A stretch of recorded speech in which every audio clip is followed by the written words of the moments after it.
Hello my friends, this is Jose from LuoVita. Today I'm going to talk about how to deal with these small tasks. Small tasks and to prevent this feeling of being overwhelmed, for example.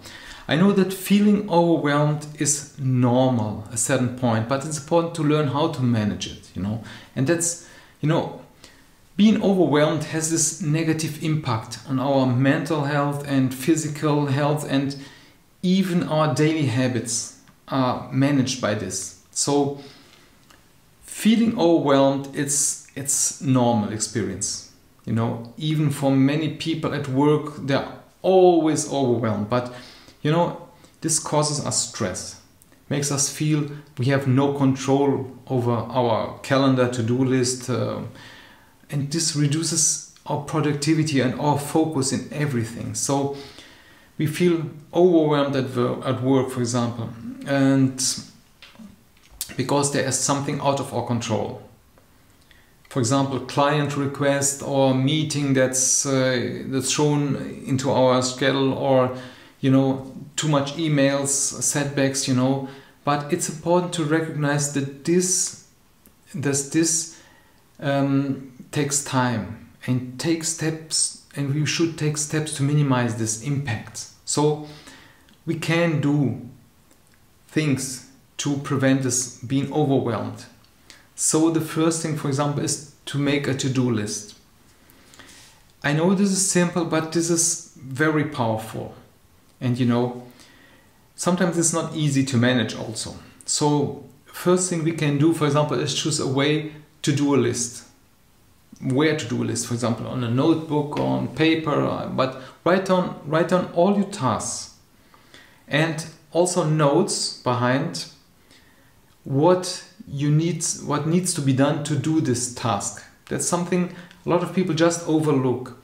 They have a task, but don't write what they have to do, because if you start to write what you have to do this task, automatically you start to manage this. So then select the task that you realistically can do in this day, because you write too much. Believe me, you write way too much what we can do. We don't even do half of it. So break down this complex task afterwards, the most important ones, into smaller ones, and set a deadline until 10 o'clock and then until 11 o'clock.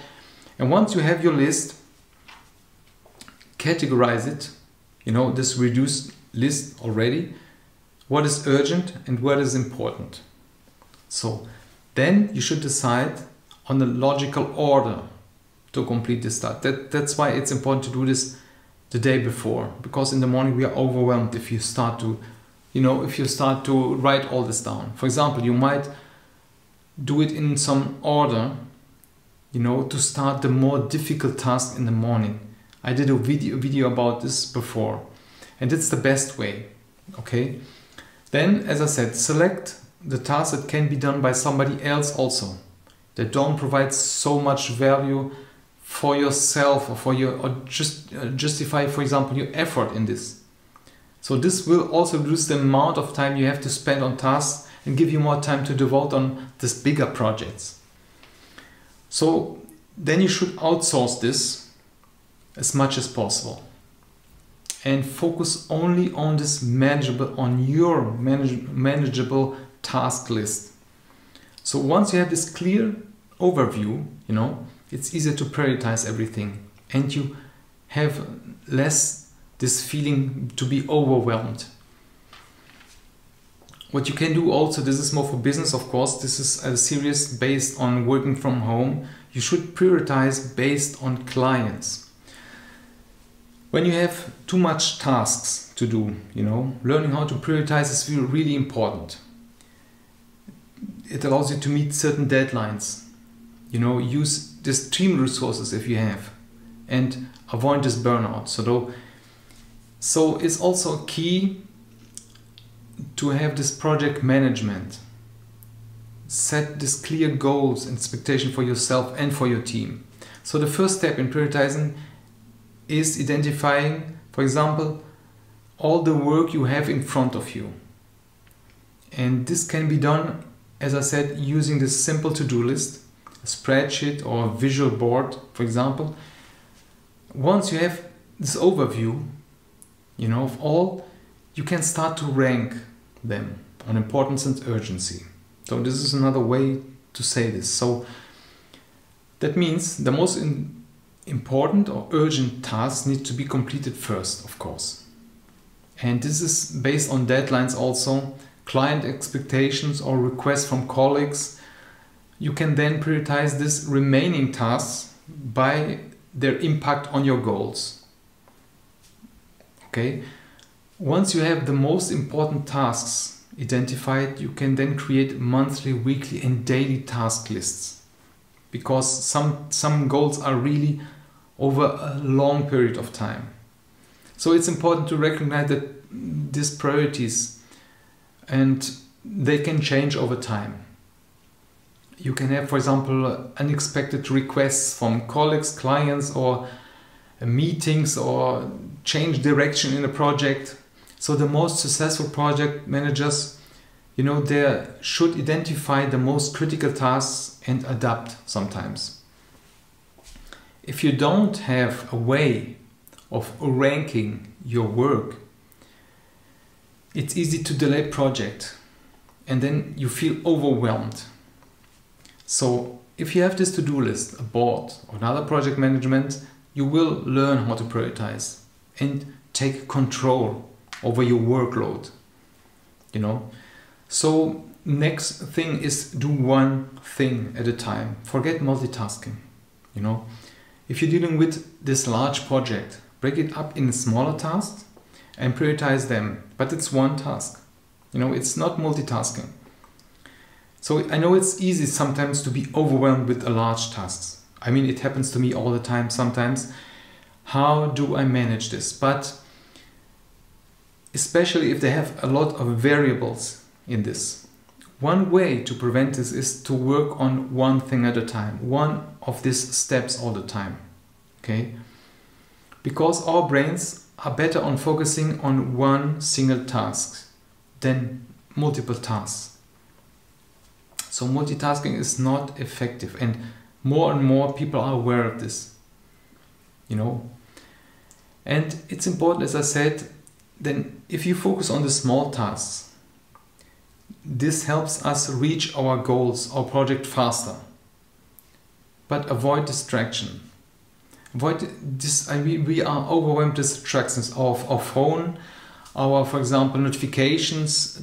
Turn this off, you know, and this helps you to stay focused and work and meet your deadlines. Another way to keep yourself on track is to create a schedule of your projects and these final deadlines. Use, for example, a calendar, a Google Calendar or iCal, a calendar from Apple, or even something on paper, but it will help to manage your workload and allow you to see the bigger picture. If you see the calendar, okay, I see, and you organize yourself. And it's also important sometimes, of course, you are not working alone, talk to someone if you're feeling overwhelmed. Be honest, explain them what's happening. There is something, can we do this in another way? This will give the other people opportunity to help you. You just be honest. And take breaks. That's very important. Breaks just make some kind of reset. Taking a break helps us to clear our mind, recharges our energy, and this helps us also to regain this focus, right? And allow us to handle this next task. So a short walk outside or meditation even, just a few minutes on social media sometimes, just to distract yourself a little bit. This resets our perspective and avoid this overwhelming feeling, you know.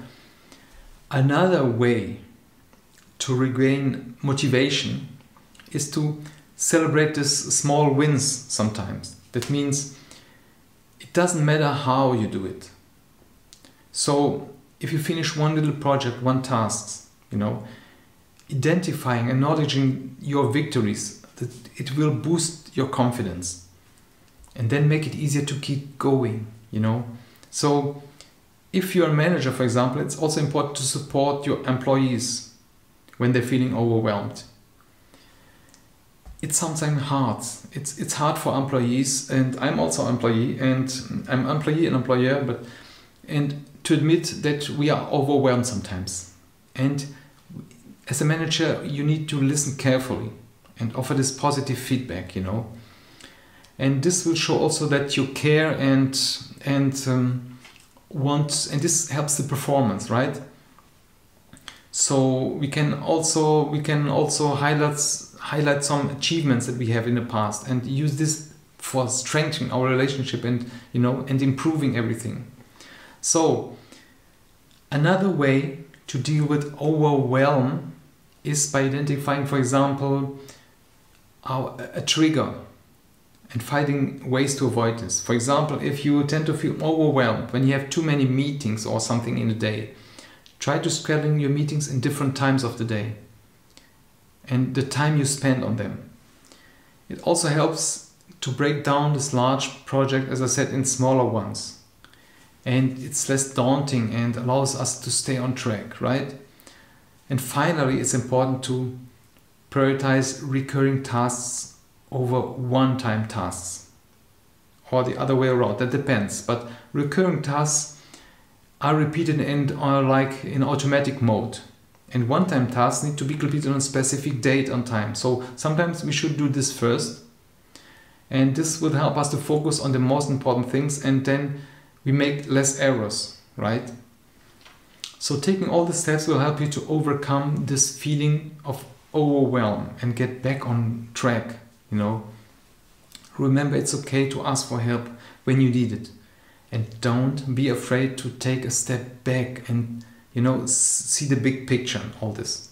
So I hope this was really insightful for you. Let me know in the comments, you know. And see the description. In the description I have resources also to work from home, and this is a small course, and let me know how it goes for you.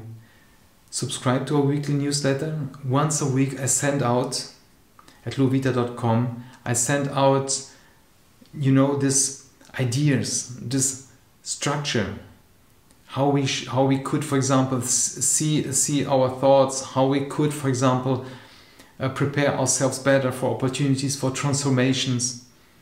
So check it out, let me know in the comments, don't forget to subscribe, and take care of yourself. Bye bye.